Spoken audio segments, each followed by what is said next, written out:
မင်္ဂလာပါပထမမြန်မာပြန်အနှစ်ချုပ်ဖတ်ပြရင်ပူဇော်ခြင်းအပိုင်းစနစ်ပါဝေဒနတိကပညာဝါရပြစ္ဆရာနုလောမဝိပင်္ဂဝါရဟေတုပိုက်38ဒုက္ခယဝေဒနာယတမြုပ်တော်ဓမ္မောဒုက္ခယဝေဒနာယတမြုပ်တတဓမ္မတဟေတုပစ္စေနာပစ္စယောဒုက္ခယဒုက္ခဖြစ်သောဝါချမ်းသာခြင်းရှိသောဝေဒနာယဝေဒနာနှင့်ဝါခံစားမှုနှင့်ဝါဒုက္ခယဝေဒနာယဒုက္ခဝေဒနာနှင့်တမြုပ်တော်ရှိ၍ဖြစ်သောဓမ္မောတရားသည်ဒုက္ခယဒုက္ခဖြစ်သောဝါချမ်းသာခြင်းရှိသောဝေဒနာယဝေဒနာနှင့်ဝါခံစားမှုနှင့်ဝါဒုက္ခယဝေဒနာယဒုက္ခဝေဒနာနှင့်တမြုပ်တတရှိ၍ဖြစ်သောဓမ္မတတရားအားဟေတုပစ္စေနာဟေတုပစ္စယတတိဖြင့်ပစ္စယောဥပကာရကောကျေစုပြုတတ်သည်ဟောတိဖြစ်ပေ၏ဒုက္ခယဝေဒနာယတမြုပ်တာဟေတုတမြုပ်တခါနံခန္ဓာနံဟေတုပစ္စေနာပစ္စယောဒုက္ခယချမ်းသာခြင်းရှိသောဝေဒနာယခံစားမှုနှင့်တမြုပ်တကာရှင်၍ဖြစ်ကုန်သောဟေတုဟိတ်တုသည်တမြုပ်တကာနံရှင်၍ဖြစ်ကုန်သောခန္ဓာနံနမခန္ဓာတို့အားဟေတုပစ္စေနာပစ္စယောပရိတ္တန်ဒိဋ္ဌိနေဒုက္ခယဝေဒနာယတမြုပ်တာဟေတုတမြုပ်တကာနံခန္ဓာနံဟေတုပစ္စေနာပစ္စယောပရိတ္တန်ဒိဋ္ဌိနေပရိတ္တန်ဒီခဏ၌ဒုက္ခယချမ်းသာခြင်းရှိသောဝေဒနာယခံစားမှုနှင့်တမြုပ်တကာရှင်၍ဖြစ်ကုန်သောဟေတုဟိတ်တုသည်တမြုပ်တကာနံရှင်၍ဖြစ်ကုန်သောခန္ဓာနံနမခန္ဓာတို့အားဟေတုပစ္စေနာပစ္စယောဒုက္ခယဝေဒနာယတမြုပ်တော်ဓမ္မောဒုက္ခယဝေဒနာယတမြုပ်တတဓမ္မတဟေတုပစ္စေနာပစ္စယောဒုက္ခယဒုက္ခဖြစ်သောဝါဆင်းရဲခြင်းရှိသောဝေဒနာယဝေဒနာနှင့်ဝါခံစားမှုနှင့်ဝါဒုက္ခယဝေဒနာယဒုက္ခဝေဒနာနှင့်တမြုပ်တော်ရှင်၍ဖြစ်သောဓမ္မောတရားသည်ဒုက္ခယဒုက္ခဖြစ်သောဝါဆင်းရဲခြင်းရှိသောဝေဒနာယဝေဒနာနှင့်ဝါခံစားမှုနှင့်ဝါဒုက္ခယဝေဒနာယဒုက္ခဝေဒနာနှင့်တမြုပ်တတရှင်၍ဖြစ်သောဓမ္မတတရားအားဟေတုပစ္စေနာဟေတုပစ္စယတတိဖြင့်ပစ္စယောဥပကာရကောကျေစုပြုတတ်သည်ဟောတိဖြစ်ပေ၏ဒုက္ခယဝေဒနာယတမြုပ်တကာဟေတုတမြုပ်တကာနံခန္ဓာနံဟေတုပစ္စေနာပစ္စယောဒုက္ခယရှင်ရဲခြင်းရှိသောဝေဒနာယခံစားမှုနှင့်တမြုပ်တကာရှင်၍ဖြစ်ကုန်သောဟေတုဟိတ်တုသည်တမြုပ်တကာနံရှင်၍ဖြစ်ကုန်သောခန္ဓာနံနမခန္ဓာတို့အားဟေတုပစ္စေနာပစ္စယောအဒုက္ခမတုခာယဝေဒနာယတမြုပ်တော်ဓမ္မောအဒုက္ခမတုခာယဝေဒနာယတမြုပ်တတဓမ္မတဟေတုပစ္စေနာပစ္စယောအဒုက္ခမတုခယအဒုက္ခမတုခဖြစ်သောဝါဆင်းရဲခြင်းလည်းမဟုတ်ချမ်းသာခြင်းလည်းမဟုတ်သောဝေဒနာယဝေဒနာနှင့်ဝါခံစားမှုနှင့်ဝါအဒုက္ခမတုခယဝေဒနာယအဒုက္ခမတုခဝေဒနာနှင့်တမြုပ်တော်ရှင်၍ဖြစ်သောဓမ္မောတရားသည်အဒုက္ခမတုခယဝေဒနာအဒုက္ခမတုခဖြစ်သောဝါဆင်းရဲခြင်းလည်းမဟုတ်ချမ်းသာခြင်းလည်းမဟုတ်သောဝေဒနာယဝေဒနာနှင့်ဝါခံစားမှုနှင့်ဝါအဒုက္ခမတုခယဝေဒနာယအဒုက္ခမတုခယဝေဒနာနှင့်တမြုပ်တတရှင်၍ဖြစ်သောဓမ္မတတရားအားဟေတုပစ္စေနာဟေတုပစ္စယတတိဖြင့်ပစ္စယောဥပကာရကောကျေစုပြုတတ်သည်ဟောတိဖြစ်ပေ၏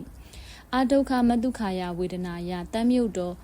တမယုတ်တာဟေတုတမြုပ်တကနံခန္ဓာနံဟေတုပစ္စေနာပစ္စယောအဒုက္ခမတုခယဆင်းရဲခြင်းလည်းမဟုတ်ချမ်းသာခြင်းလည်းမဟုတ်သော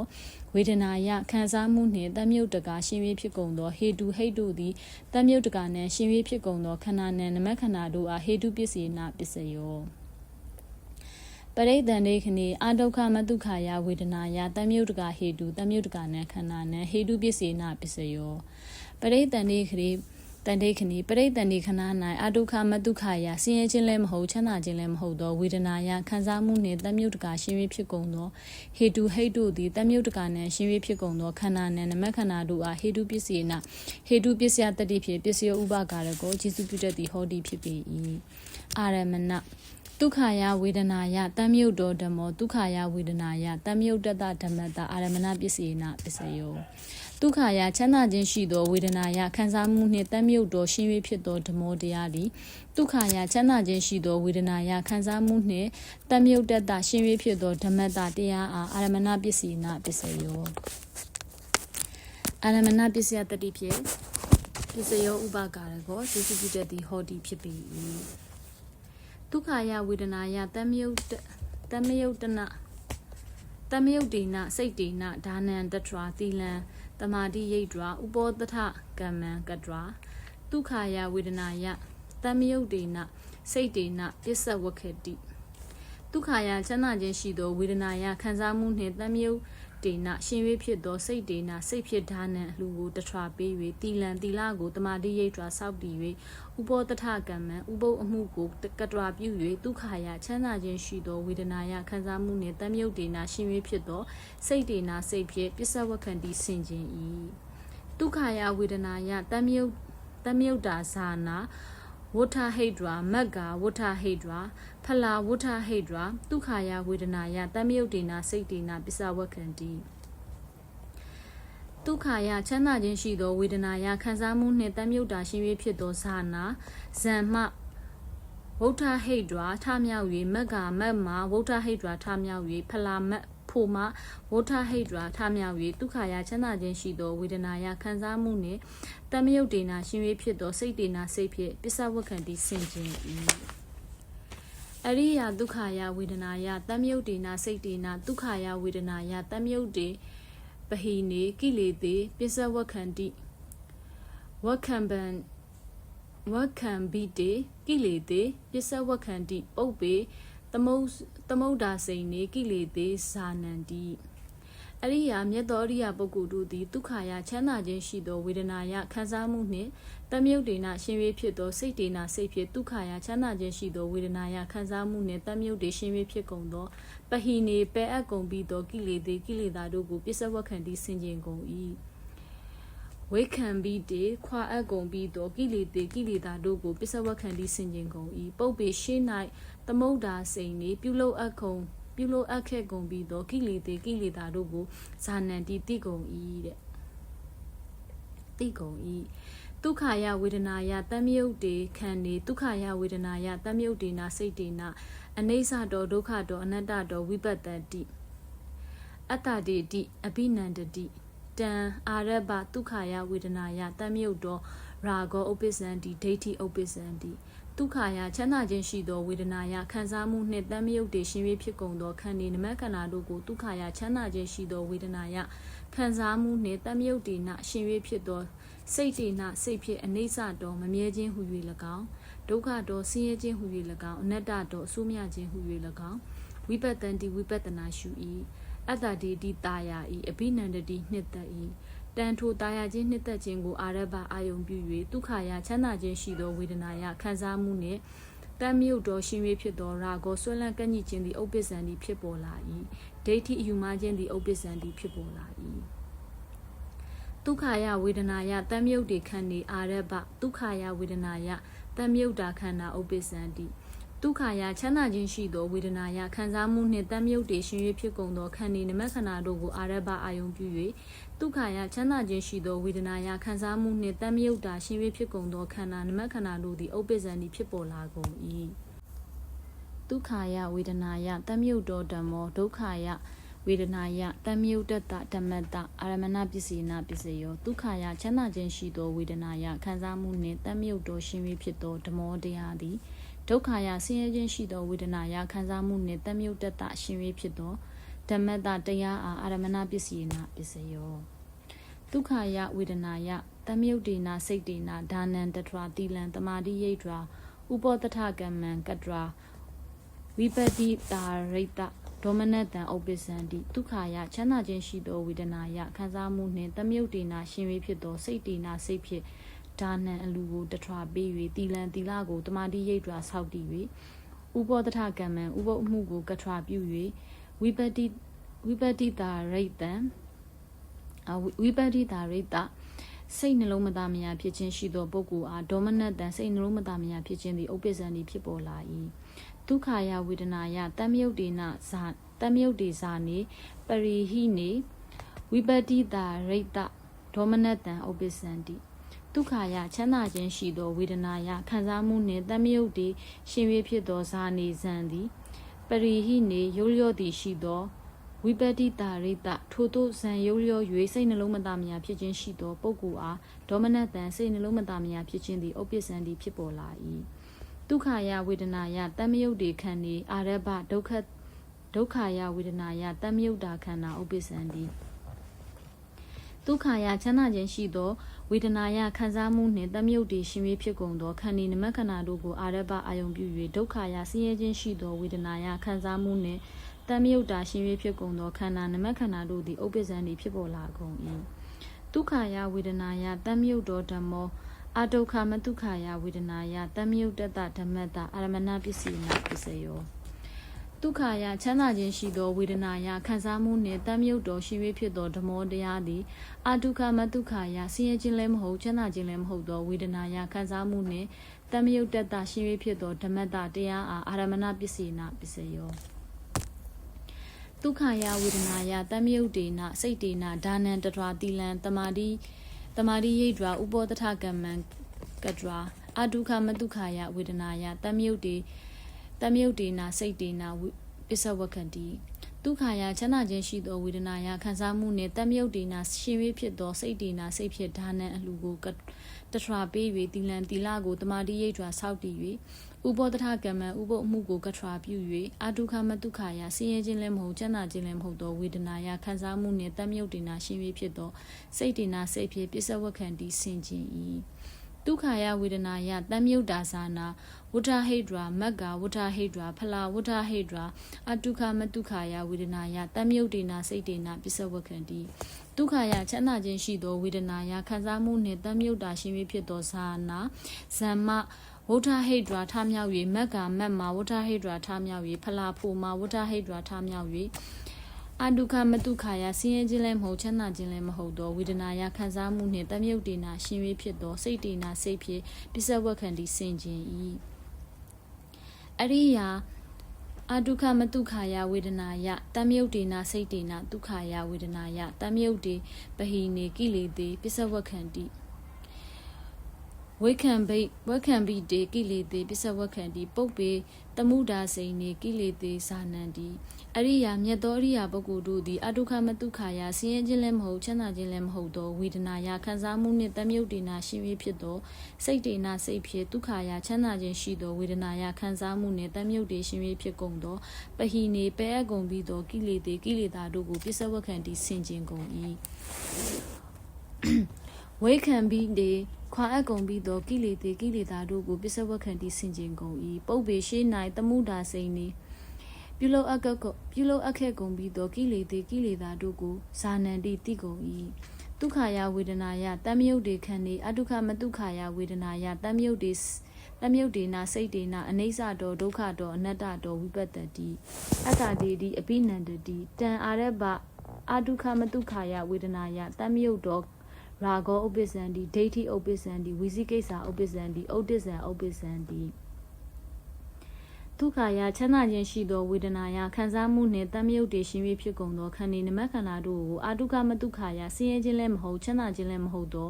ဝေဒနာယခံစားမှုနှင့်တမ်းမြုပ်တေနရှင်၍ဖြစ်သောစိတ်တေနစိတ်ဖြစ်အနိစ္စတော်မမြဲခြင်းဟူ၍၎င်းဝိပတ္တိဝိပဿနာရှု၏အတ္တဒိဋ္ဌိတာယာ၏အဘိနန္တတိနှစ်သက်၏တန်ထိုတာယာခြင်းနှစ်သက်ခြင်းကိုအာရဘအယုံပြု၍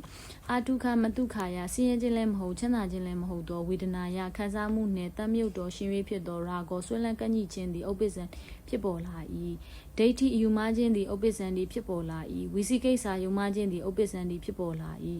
ဥဒ္ဒဇံပြန့်လွင့်ခြင်းသည်ဥပ္ပဇ္ဇံသည်ဖြစ်ပေါ်လာ၏စေတောပရိယညာနေနဒုက္ခယဝေဒနာယတမ်းမြုပ်တာစိတ်တတမိန်ဂိတ်တံစိတ်တံဇာနာတိစေတောပရိယညာနေနသူတစ်ပါးစိတ်ကိုပိုင်းခြား၍သိစွမ်းနိုင်သောစေတောပရိယအဘိညာဉ်ဖြင့်ဒုက္ခယချမ်းသာခြင်းရှိသောဝေဒနာယခံစားမှုနှင့်တမ်းမြုပ်တာစိတ်တတမက်ဂိတ်တရှင်၍ဖြစ်သောစိတ်နှင့်ပြည့်စုံသောပုဂ္ဂိုလ်၏စိတ်တံစိတ်ကိုဇာနာတိတိ၏ဒုက္ခယဝေဒနာယတမ်းမြုပ်တာခန္ဓာစေတောပရိယညာနတ္တပုပ္ပေနိဝါတာနုတတိညာနတ္တယထာကမူပကညာနတ္တအနာဂတံတင်ညာနတ္တအဝိဇ္ဇနာယအာရမဏပစ္စေနပစ္စယောဒုက္ခယချမ်းသာခြင်းရှိသောဝေဒနာယခံစားမှုနှင့်တမ်းမြုပ်တာရှင်၍ဖြစ်ကုန်သောခန္ဓာနမခန္ဓာတို့သည်စေတောပရိယညာနတ္တသူတစ်ပါးစိတ်ကိုပိုင်းခြား၍သိစွမ်းနိုင်သောစေတောပရိယအဘိညာဉ်အား၎င်းပုပ္ပေနိဝါဒနုတ္တိညာနတ္တရှေးဘဝ၌ဖြစ်ခဲ့မှုသည့်ခန္ဓာအစဉ်ကိုအောက်မေ့ဆင်ခြင်နိုင်စွမ်းသောပုပ္ပေနိဝါနုတ္တိညာနပုပ္ပေ ပုပ္ပေနိဝါနုတ္တိအဘိညာဉ်အား၎င်းယထာကမူပကညာနတ္တကံအားလျော်စွာဖြစ်နိုင်သည့်ဘဝကိုတည်စွမ်းနိုင်သောယထာကမူပကအဘိညာဉ်အား၎င်းအနာဂတံတင်ညာနတ္တအနာဂတ်၌ဖြစ်နိုင်သည်ကိုတည်စွမ်းနိုင်သောအနာဂတံတင်ညာအနာဂတံတအဘိညာဉ်အား၎င်းအဝိဇ္ဇနာယတဘာဘာသောမနောဒွါရဝိဇ္ဇံအား၎င်းအာရမဏပစ္စေနပစ္စယောဒုက္ခယဝေဒနာယတမြုပ်တေခန္ဒီအာရဘအဒုက္ခမဒုက္ခယဝေဒနာယတမြုပ်တာခန္ဓာဥပ္ပစ္စန္တိဒုက္ခယချမ်းသာခြင်းရှိသောဝေဒနာယခံစားမှုနှင့်တမြုပ်တေရှင်ဖြစ်ကုန်သောခန္ဒီနမခန္ဓာတို့အားအာရဘအာယုံပြု၍အဒုက္ခမဒုက္ခယဆင်းရဲခြင်းလည်းမဟုတ်ချမ်းသာခြင်းလည်းမဟုတ်သောဝေဒနာယခံစားမှုနှင့်တမြုပ်တာရှင်ဖြစ်ကုန်သောခန္ဓာနမခန္ဓာတို့သည်ဥပ္ပစ္စန္တိဖြစ်ပေါ်လာကုန်၏ဒုက္ခယဝေဒနာယတမြုပ်သောဓမ္မောဒုက္ခယဝေဒနာယတမြုပ်တတဓမ္မတအာရမဏပစ္စေနာပစ္စယောဒုက္ခယဆင်းရဲခြင်းရှိသောဝေဒနာယခံစားမှုနှင့်တမြုပ်သောရှင်ဖြစ်သောဓမ္မောတရားသည်ဒုက္ခယဆင်းရဲခြင်းရှိသောဝေဒနာယခံစားမှုနှင့်တမြုပ်တတရှင်ဖြစ်သောဓမ္မတတရားအားအာရမဏပစ္စေနာပစ္စယောဒေါတံအာရဘဒေါသောဥပ္ပစ္စန္တိမောဟဥပ္ပစ္စန္တိဒေါတံဒေါသကိုအာရဘအာယုံပြု၍ဒေါသောဒေါသသည်ဥပ္ပစ္စန္တိဖြစ်ပေါ်လာ၏မောဟမောဟသည်ဥပ္ပစ္စန္တိဖြစ်ပေါ်လာ၏ဒုက္ခယဝေဒနာယတမယုတ်တံမောဟံအာရဘမောဟဥပ္ပစ္စန္တိဒေါသောဥပ္ပစ္စန္တိဒုက္ခယဆင်းရဲခြင်းရှိသောဝေဒနာယခံစားမှုနှင့်တမယုတ်တံရှင်ဖြစ်သောမောဟံမောဟကိုအာရဘအာယုံပြု၍မောဟမောဟသည်ဥပ္ပစ္စန္တိဖြစ်ပေါ်လာ၏ဒေါသောဒေါသသည်ဥပ္ပစ္စန္တိဖြစ်ပေါ်လာ၏ဒုက္ခတဟကတံကာယဝိညာဏံအာရဘဒေါသောဥပ္ပစ္စန္တိမောဟဥပ္ပစ္စန္တိဒုက္ခတဟကတံဒုက္ခဝေဒနာနှင့်တကွဖြစ်သောဝါဆင်းရဲခြင်းနှင့်တကွဖြစ်သောကာယ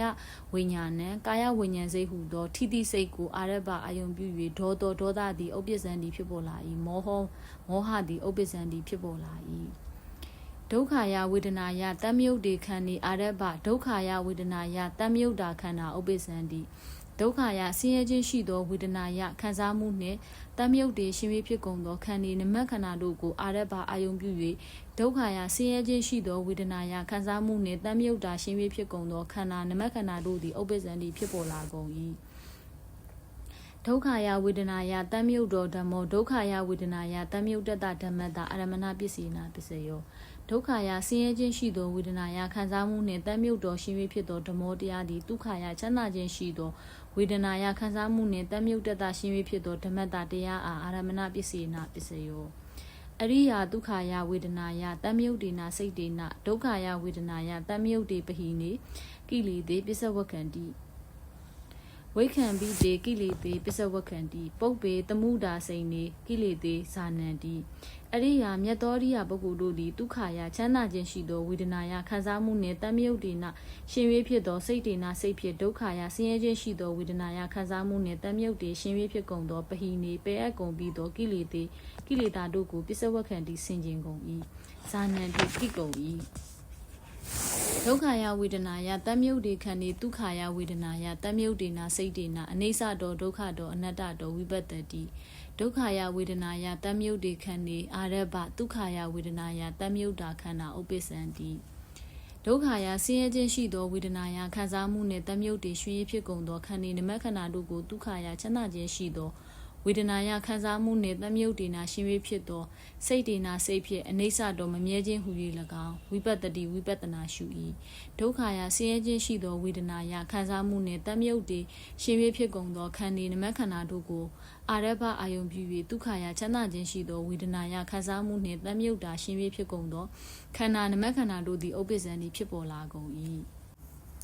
ဒုက္ခယဝေဒနာယတမြုပ်တော်ဓမ္မောအဒုက္ခမဒုက္ခယဝေဒနာယတမြုပ်တတဓမ္မတအာရမဏပစ္စေနာပစ္စယောဒုက္ခယဆင်းရဲခြင်းရှိသောဝေဒနာယခံစားမှုနှင့်တမြုပ်တော်ရှင်ဖြစ်သောဓမ္မောတရားသည်အဒုက္ခမဒုက္ခယဆင်းရဲခြင်းလည်းမဟုတ်ချမ်းသာခြင်းလည်းမဟုတ်သောဝေဒနာယခံစားမှုနှင့်တမြုပ်တတရှင်ဖြစ်သောဓမ္မတတရားအားအာရမဏပစ္စေနာပစ္စယောအရိယာအဒုက္ခမဒုက္ခယဝေဒနာယတမြုပ်တေနာစိတ်တေနာဒုက္ခယဝေဒနာယတမြုပ်တေပဟိနေကိလေသေပစ္စဝကံတိဝိခံပိတေကိလေသေပစ္စဝကံတိပုပ္ပေတမှုတာစိန်နေကိလေသေဇာနန္တိအ အရိယာမြတ်သောအရိယာပုဂ္ဂိုလ်တို့သည်အာတုကမတုခာယဆင်းရဲခြင်းလည်းမဟုတ်ချမ်းသာခြင်းလည်းမဟုတ်သောဝေဒနာယခံစားမှုနှင့်တမြုပ်တေနာရှင်၍ဖြစ်သောစိတ်တေနာစိတ်ဖြစ်ဒုက္ခယဆင်းရဲခြင်းရှိသောဝေဒနာယခံစားမှုနှင့်တမြုပ်တေရှင်၍ဖြစ်ကုန်သောပဟိနေပဲကုန်ပြီးသောကိလေသာတို့ကိုပစ္စဝခန္တီဆင်ခြင်ကုန်၏ဇာနန္တိတိကုန်၏ဒုက္ခယဝေဒနာယတမြုပ်တေခန္တီအတုခမတုခာယဝေဒနာယတမြုပ်တေနာစိတ်တေနာအနိစ္စတောဒုက္ခတောအနတ္တတောဝိပဿတိစေတောပရိယညာနေနဒုက္ခယဝေဒနာယတမြုပ်တစိတ်တတမင်ဂိတ်တစိတ်တန်ဇာနန္တိဒုက္ခယဆင်းရဲခြင်းရှိသောဝေဒနာယခံစားမှုနှင့်တမြုပ်တေရှင်၍ဖြစ်ကုန်သောခန္တီနမခန္ဓာတို့ကိုအတုခမတုခာယဆင်းရဲခြင်းလည်းမဟုတ်ချမ်းသာခြင်းလည်းမဟုတ်သောဒုက္ခယခံစားမှုနှင့်တမြုပ်တေနာရှင်၍ဖြစ်သောစိတ်တေနာစိတ်ဖြစ်အနိစ္စတော်မမြဲခြင်းဟူ၍၎င်းဒုက္ခတော်ဆင်းရဲခြင်းဟူ၍၎င်းအနတ္တတော်ဆိုးမြခြင်းဟူ၍၎င်းဝိပဿတိဝိပဿနာရှု၏စေတောပရိယညာနေနစေတောပရိယအပိညာဖြင့်ဒုက္ခယဆင်းရဲခြင်းရှိသောဝေဒနာယခံစားမှုနှင့်တမြုပ်တစိတ်တတမင်ဂိတ်တာရှင်၍ဖြစ်သောစိတ်နှင့်ပြည့်စုံသောပုဂ္ဂိုလ်ဤစိတ်တန်စိတ်ကိုဇာနန္တိတိကုန်၏ဒုက္ခယဝေဒနာယတမြုပ်တာခန္ဓာစေတောပရိယညာနတ္တပုပ္ပေနိဝါဒနုတ္တိညာနတ္တယထာကမူပကညာနတ္တအနာဂတံတင်ညာနတ္တအဝိဇ္ဇနာယအာရမဏပစ္စည်းနာပစ္စယောဒုက္ခယဆင်းရဲခြင်းရှိသောဝေဒနာယခံစားမှုနှင့်တမြုပ်တာရှင်၍ဖြစ်ကုန်သောခန္ဓာနမခန္ဓာတို့သည်စေတောပရိယညာနတ္တစေတောပရိယအဘိညာဉ်အား၎င်းပုပ္ပေနိဝါဒနုတ္တိညာနတ္တပုပ္ပေနိဝါဒနုတ္တိအဘိညာဉ်အား၎င်းယထာကမူပကညာနတ္တယထာကမူပကအဘိညာဉ်အား၎င်းအနာဂတံတင်ညာနတ္တအနာဂတံတအဘိညာဉ်အား၎င်းအဝိဇ္ဇနာယတဘာဘာသောမနောဒွါရဝဇံအား၎င်းအာရမဏပစ္စည်းနာပစ္စယောဒုက္ခယဝေဒနာယတမြုပ်တေခန္တီအာရဘအတုခမတုခာယဝေဒနာယတမြုပ်တာခန္ဓာဥပ္ပစ္စန္တိ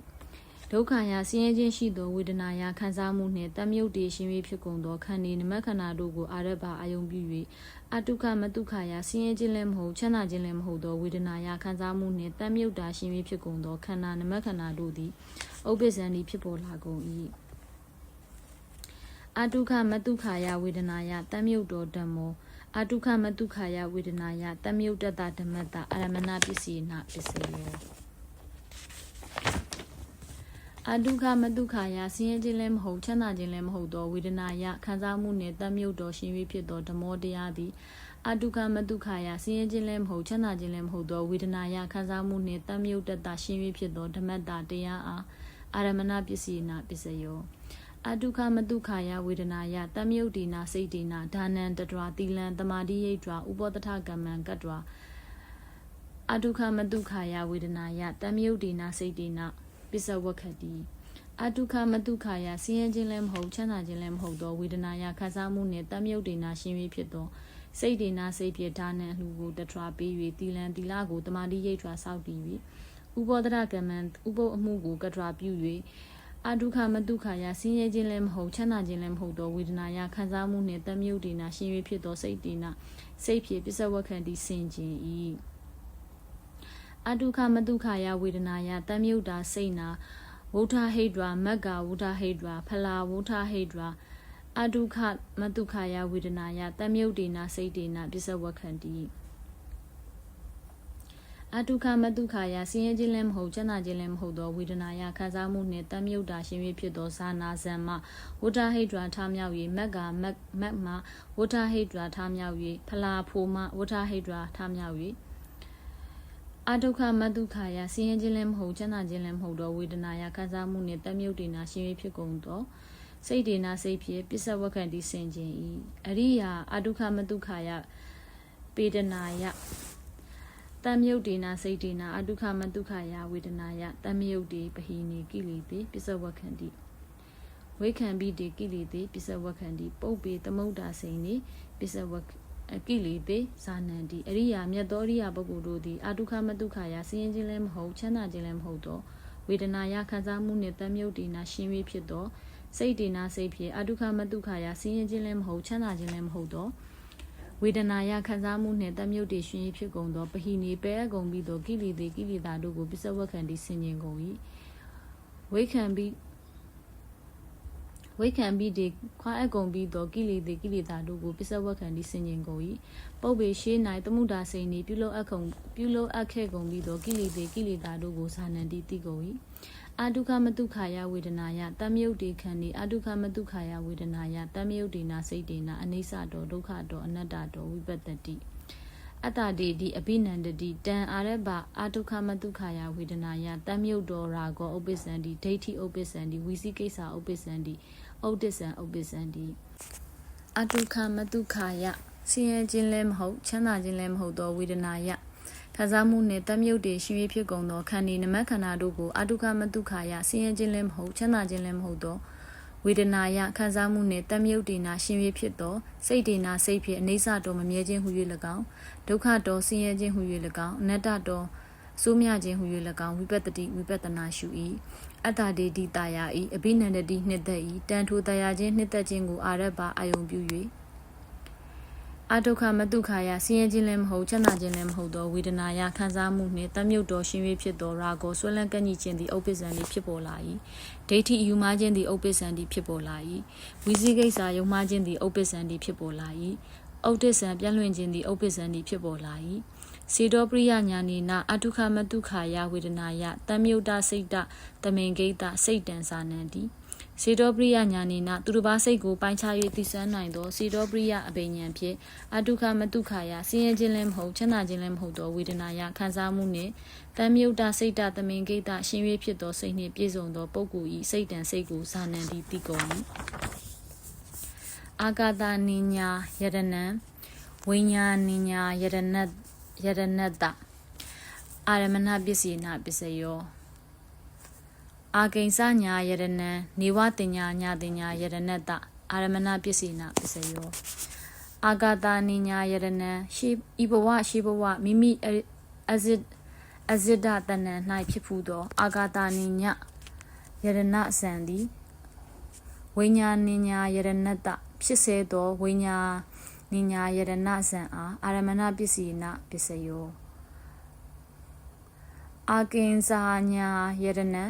အာကိဉ္စညာယရဏံဤဘဝရှိဘဝမိမိအဇဒတဏ္ဏ၌ဖြစ်ဖူးသော